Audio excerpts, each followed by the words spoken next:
Good morning friends, welcome to my channel ISPSS Hindi. Friends, UPPSC prelims 2024 के लिए हमने एक सीरीज चला रखी है जिसमें आज का लेक्चर इंडियन पॉलिटिक्स से संबंधित होगा, जिसमें विधानसभा एवं विधान परिषद के बारे में जानेंगे। और दोस्तों, ये ऐसा टॉपिक है जो UPPSS में बार बार पूछा जाता है। चलिए शुरू करते हैं।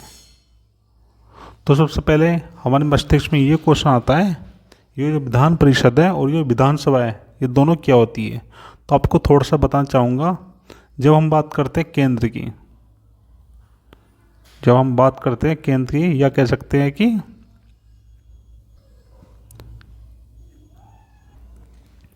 राष्ट्रीय स्तर पर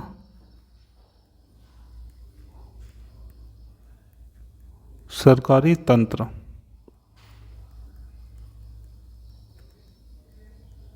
तो दोस्तों इसके 3 अंग होते हैं। जिसमें पहला होता है आपका राष्ट्रपति, दूसरा आपका होता है राज्यसभा, और तीसरा आपका होता है लोकसभा। और दोस्तों, इन तीनों को मिलकर कहा जाता है संसद। ये तीनों मिलकर बनती है संसद। इसको हम संसद कहते हैं, केंद्र स्तर पर जो होती है। और दोस्तों, आपसे पूछ लिया जाए कि संसद का जो आर्टिकल है ये है आपका 79, और जो आपका राज्यसभा है इसका आर्टिकल है 80, और लोकसभा का है आर्टिकल 81 में जिक्र मिलता है। तो दोस्तों, ये होता है आपका केंद्र स्तर पर, जिसको कहा जाता है संसद। इसी प्रकार आपके राज्य स्तर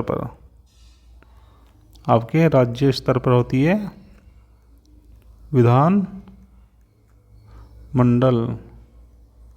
यहाँ होता है आपका विधान मंडल। तो दोस्तों, विधान मंडल में जो है केंद्र की तरह 3 स्तंभ होते हैं, जिसमें पहला आपका होता है राज्यपाल, जिसको राष्ट्रपति द्वारा नियुक्त किया जाता है। दूसरा होता है आपका विधान सभा, जो निचला सदन होता है, जो राज्यसभा की तरह कार्य करता है। और जो तीसरा होता है, ये होता है आपका विधान परिषद। ये सभी राज्यों में नहीं होता, ये केवल भारत में 6 राज्यों के पास ही है विधान परिषद। ये आपका राज्यसभा के जैसा होता है। चलिए अब जानते हैं दोनों में क्या अंतर है। तो इस टॉपिक को हम अंतर के माध्यम से, डिफरेंस के माध्यम से समझेंगे, और इस तरीके से जल्दी याद भी हो जाता है। चलिए देखते हैं। जो आपकी विधान परिषद होती है, ये राज्य विधानमंडल का उच्च सदन होता है, या इसको द्वितीय सदन कहते हैं। उच्च सदन इसलिए कहते हैं क्योंकि ये जो सदन है ये कभी भी क्या है, विघटित नहीं हो सकता है। और द्वितीय सदन इसको इसलिए कहते हैं क्योंकि जो आपका पहला सदन होता है, या आप कह सकते हो जो आपका प्रथम सदन होता है वो विधानसभा होता है, क्योंकि वहाँ पर जो है जनता द्वारा डायरेक्ट नियुक्त प्रतिनिधि जाते हैं। और जो आपकी विधान परिषद होती है, यहाँ पे क्या है, यहाँ पे जो प्रतिनिधि होते हैं वो आपके डायरेक्ट नियुक्त नहीं होते, कुछ मनोनीत भी किए जाते हैं। इसलिए चलिए अब देखते हैं। जो आपकी विधानसभा होती है इसको निम्न सदन कहते हैं, और इसको प्रथम सदन भी कहते हैं। इसको एक सदन के नाम से और जाना जाता है, जिसको कहा जाता है लोकप्रिय सदन। इसको हम लोकप्रिय सदन भी कहते हैं। जो विधान परिषद के सदस्य होते हैं उनका निर्वाचन जो है वो अप्रत्यक्ष रूप से अनुपातिक प्रतिनिधि प्रणाली के द्वारा होता है, जिसमें क्या है, एकल संक्रमण मत प्रणाली के आधार पर चुना जाता है।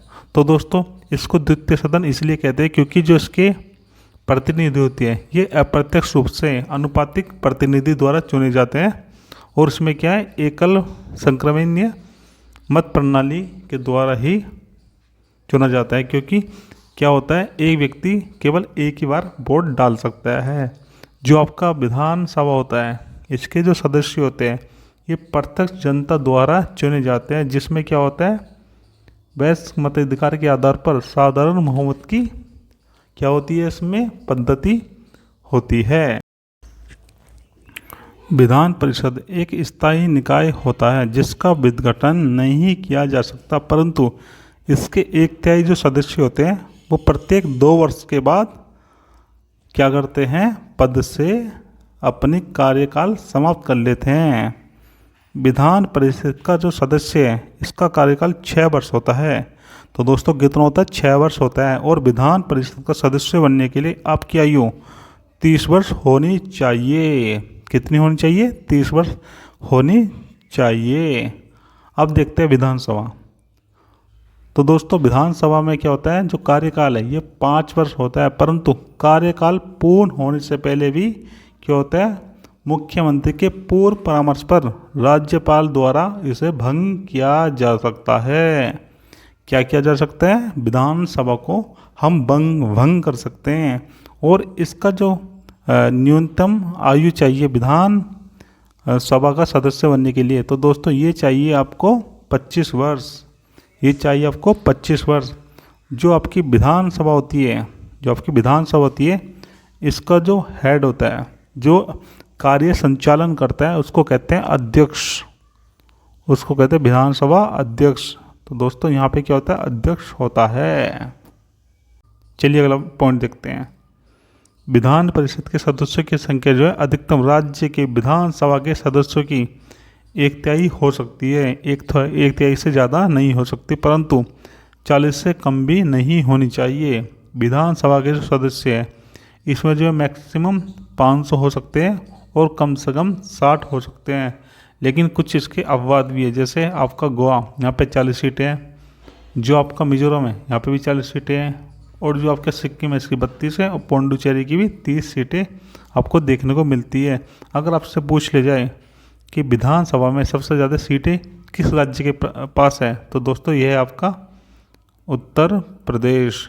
ये है आपका उत्तर प्रदेश, जिसकी सीट है 403, जिसकी सीट है 403। और विधान परिषद में यहाँ पे 101 सीटें हैं।